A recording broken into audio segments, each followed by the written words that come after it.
Hello जी, पहाड़ी खान पान की एक नई स्पेशल सी वीडियो में आप सभी का फिर से स्वागत है। आज बनाने जा रही हूँ मैं पहाड़ों में सर्दियों के मौसम में सबसे ज़्यादा खाए जाने वाला सरसों के हरे कोमल पत्तों का साग।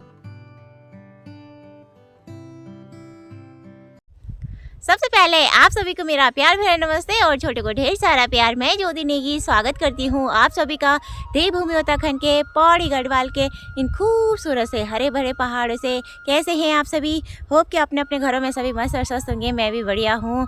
न्यू ब्लॉग की शुरुआत हो रही है हमारे गेहूँ और सरसों के खेतों के साइड से। दिन के अभी 11:30 बजे का टाइम हो रहा है। पहाड़ों के अभी की मौसम की बात करें तो घाटी में देखिए चारों तरफ ना काले बादल लगे हुए हैं। और बिंदेश्वर साइड तो कल शाम को बारिश हुई थी और बिंदेश्वर की पहाड़ियों में ना थोड़ी सी बारिश होने के बाद बर्फ़बारी होनी शुरू हो जाती है। बाकी आज सुबह से ही पहाड़ों में तेज़ हवाएं चलने पे लगी हुई हैं। और अभी देखिए मौसम ठंडा सा सुहावना सा हो रखा है। नीचे वाले पेड़ पे देखिए काफ़ी सारे मेलू भी पक गए हैं और इन मेलों को ना खाया जाता है। काफ़ी मीठे और पौष्टिक होते हैं ये मेलू। जैसे कि आज हम लोग सरसों का साग बनाने जा रहे हैं, तो सरसों का साग बनाने के लिए ना हमें इन खेतों से कोमल कोमल सरसों निकाल के ले जानी पड़ेगी। तो घर से मैंने ये टोकरी ला रखी है पत्तों को इकट्ठा करने के लिए। तो ये टोकरी ना रिंगाल से बनी हुई है और हमारे पहाड़ों में कुछ इस तरीके की टोकरी बनाई जाती है सामान रोटी और जैसे ये पत्ते वत्ते होते हैं ना इन्हें इकट्ठा करने के लिए। तो चलिए जी, इन खेतों में देखिए चारों तरफ ना पूरे अच्छे से गेहूँ जम चुके हैं। बाकी अगल बगल के खेतों में ही और ऊपर साइड देखिए हमारे गाँव के छानी है और बांज के बड़े बड़े से पेड़। इन खेतों में ना सरसों बड़ी और छोटी दोनों हो रखी है। तो हम थोड़ा ना बड़ी बड़ी सरसों ले जाएंगे क्योंकि अभी अभी जमना शुरू हुई है सरसों। तो छोटी छोटी हो रखी है, ज़्यादा बड़ी नहीं हो रखी है। तो चलिए जी, जैसी हमें चाहिए वैसी हम यहाँ खेतों से निकाल लेंगे।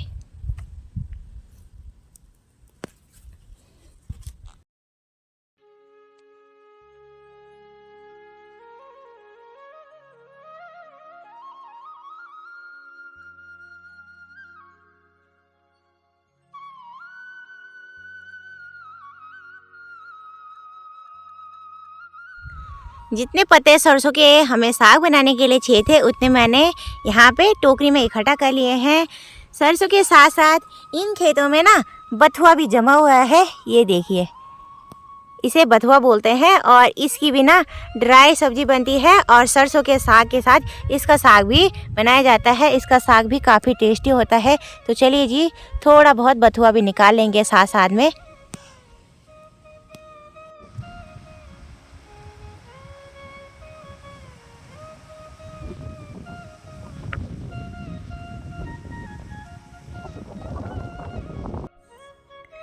तो देखिए जी, बथुआ भी मैंने काफ़ी इकट्ठा कर लिया है टोकरी में।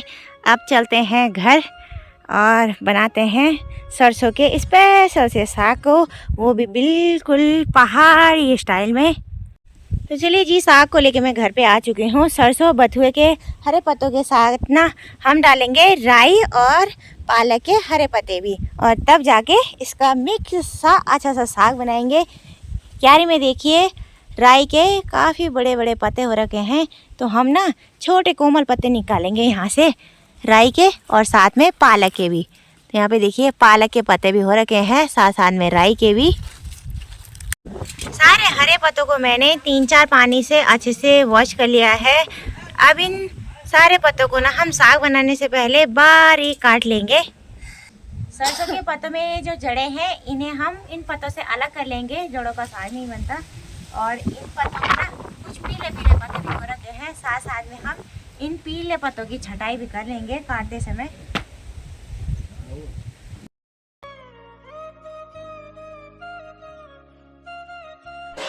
तो चलिए जी, सरसों राई बथुए और पालक के पत्तों को ना मैंने थोड़ा मोटा मोटा काट लिया है इस पतीले में। अब साग बनाने से पहले हमें इन सारे हरे पत्तों को चूल्हे पे उबालना पड़ेगा। साग को मैं बिल्कुल पहाड़ी सिंपल तरीके से बना रही हूँ। अभी मैं अपने चूल्हे वाले रसोई घर में आ चुकी हूँ और चूल्हे में देखिए आज ना सुबह से ही आग जली है। आज बाहर का मौसम बिल्कुल ठंडा हो रखा है, तो इसलिए ना हमारे पहाड़ों में सर्दियों के ठंड के मौसम में चूल्हे पे ही आग सेकते हैं और खाना भी बनाते हैं। तो आग पहले से जली हुई है। अब इस पतीले में पानी डाल देंगे हम। तो इस बर्तन से हम 2 बड़े लोटे पानी डाल देंगे साग को उबालने के लिए। तो 2 लोटा पानी काफ़ी है। अब इस पतीले को मैं यहाँ पे चूल्हे पे उबालने के लिए डाल दूँगी। सरसों के पत्ते ना काफ़ी सख्त होते हैं और पकने में काफ़ी टाइम लेते हैं। तो चूल्हे की जो लकड़ियों की आंच होती है वो तेज़ होती है। तेज़ आंच में ये पत्ते जल्दी से उबल जाते हैं। और वैसे भी मैंने आज के साग बनाने के लिए कोमल पत्ते निकाल रखे हैं खेतों से सरसों के। अब ना चूल्हे में थोड़ी अच्छी सी आग जला लेंगे ताकि साग जल्दी से उबल के तैयार हो जाए। हरे पत्तों का साग जल्दी से उबल के तैयार हो जाए, उसके लिए हम पतीले को ऊपर से इस प्लेट से ढक लेंगे और कम से कम 10-15 मिनट तक उबलने देंगे। हरे सरसों के पत्तों को चूल्हे पे चढ़ाए हुए कम से कम 10 मिनट हो चुके हैं। अब ढक्कन हटा के चेक कर लेंगे कि पत्ते उबले कि नहीं। तो ये देखिए, देखने से तो लग रहा है कि पत्ते उबल गए होंगे। तो एक बार ना हाथ से भी चेक करके देखते हैं।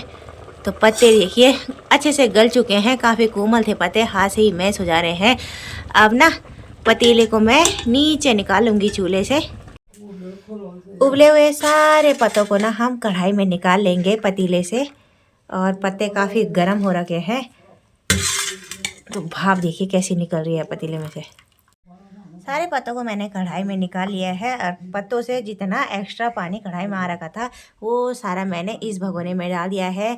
ये उबला हुआ पानी भी साग बनाने के काम आएगा। अब साग बनाने से पहले हम इन सारे हरे पत्तों को यहाँ देखिए सिलबट्टे में बारीक करके पीस लेंगे। वैसे तो इस करछी की मदद से ऐसे घोट के भी हम इन पत्तों को बारीक कर सकते हैं साग बनाने के लिए, लेकिन मैं ना दूसरे तरीके से बना रही हूँ सरसों के पत्तों का हरा साग। अब पत्तों को मैं पहले यहाँ सिलबट्टे में पीस लूँगी।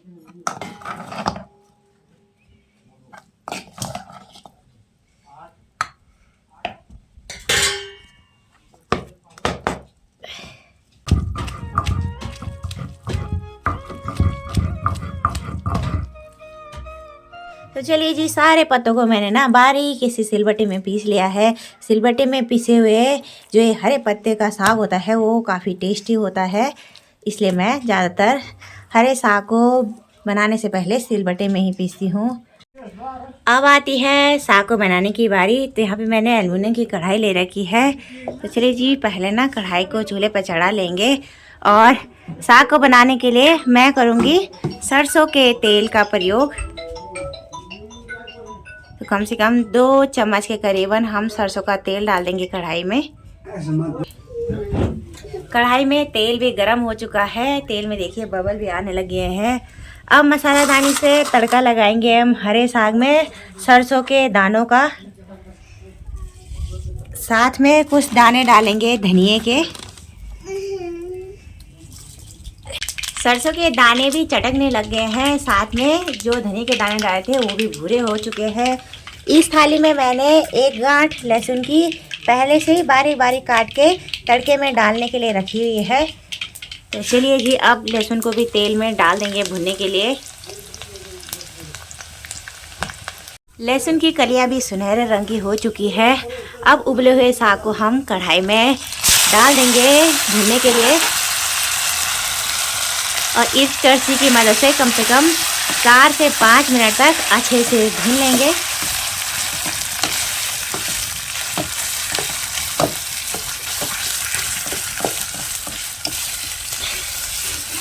हमारे पहाड़ों में सरसों के साग को कापली, ढेपली, धपड़ी के नाम से जाना जाता है। यह साग पहाड़ों में बड़ा फेमस है और इसे खाना बड़े चाव से पसंद करते हैं हम पहाड़ी लोग। साग को बनाने का तरीका भी बिल्कुल सिंपल है। साग 20 से 25 मिनट में पके तैयार हो जाता है।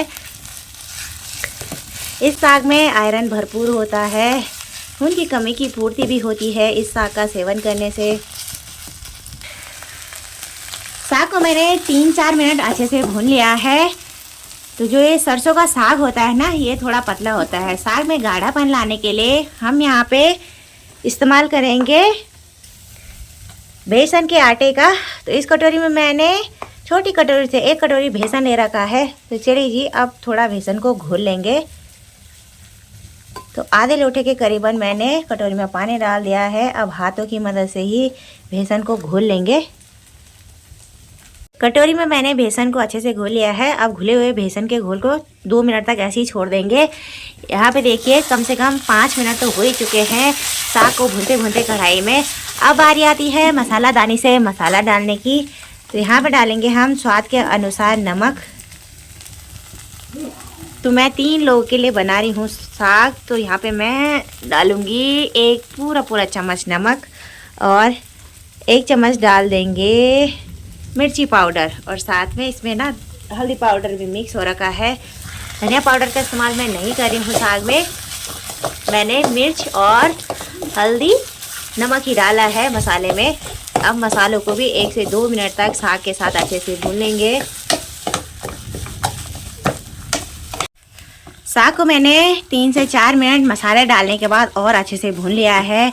सरसों के साग को आप जितना ज़्यादा चूल्हे पे कढ़ाई में भूनेंगे उतना ज़्यादा इसका स्वाद गजब का आता है।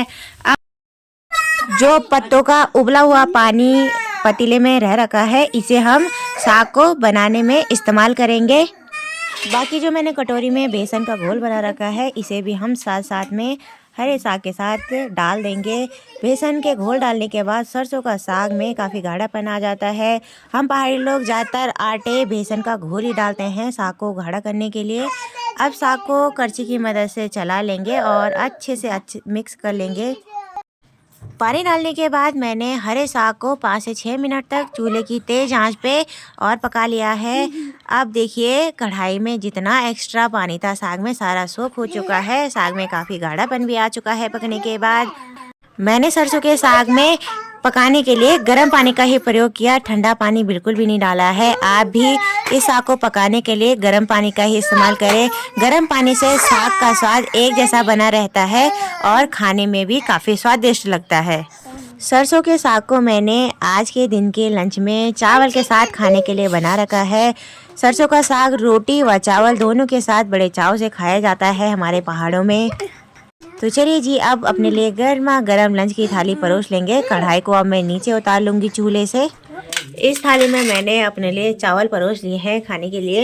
यहाँ पे आज हमने लाल चावल का भात बना रखा है। हमारे पहाड़ों में ना कुछ इस तरीके के धान होते हैं खेतों में, लाल चावल, और इनका स्वाद गजब का होता है खाने में। साथ में इस प्लेट में मैंने मूली और नारंगी का सलाद काट रखा है। आजकल सर्दियों के मौसम में काफ़ी सारे माल्टे नारंगी पेड़ों पे लगे हुए हैं। तो चलिए जी अब गर्मा गर्म साग को भी थाली में डाल देते हैं।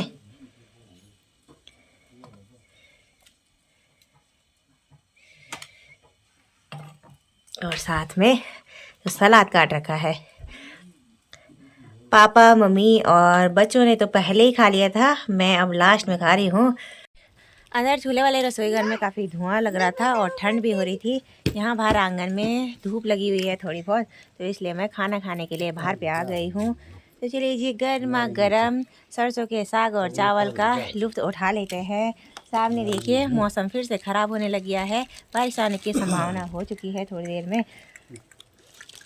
तो चलिए ये चैनल पर नए हैं तो चैनल को सब्सक्राइब करें। और मैं अपने यूट्यूब चैनल पे पहाड़ी लाइफस्टाइल वीडियोस लाती रहती हूँ, तो आप लोग ज़रूर सब्सक्राइब करें। वीडियो को यहीं पे क्लोज़ कर देते हैं। होप कि आपको मेरा आज का ब्लॉग पसंद आया हो। अगर थोड़ा सा भी पसंद आया तो लाइक शेयर कमेंट्स करें। साथ में जो मेरे यूट्यूब चैनल पे नए हैं चैनल को ज़रूर सब्सक्राइब करें। मिलते हैं किसी नेक्स्ट अच्छी सी पहाड़ी वीडियो के साथ, तब तक के लिए bye bye. Thank you so much for watching.